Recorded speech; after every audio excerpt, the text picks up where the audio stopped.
আলুগুলোকে আমি লবণ হলুদ দিয়ে বেশ লাল করে ভেজে নেব।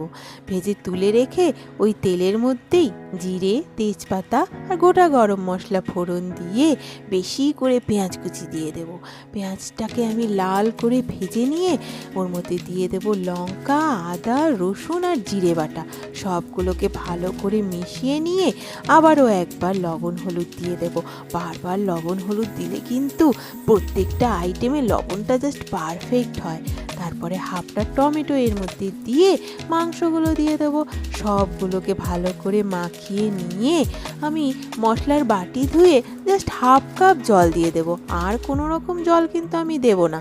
তারপরে আবারও লবণ হলুদ দিয়ে মিশিয়ে নিয়ে আমি আঁচটা কম করে এগুলোকে ঢেকে ফুটিয়ে নেব। একবার মাঝখানে উঠিয়ে আলুগুলো দিয়ে আবারও ঢেকে ফুটিয়ে নেব। ব্যাস শুধু নাড়তে নাড়তে আমার কিন্তু মাংস কষা একদম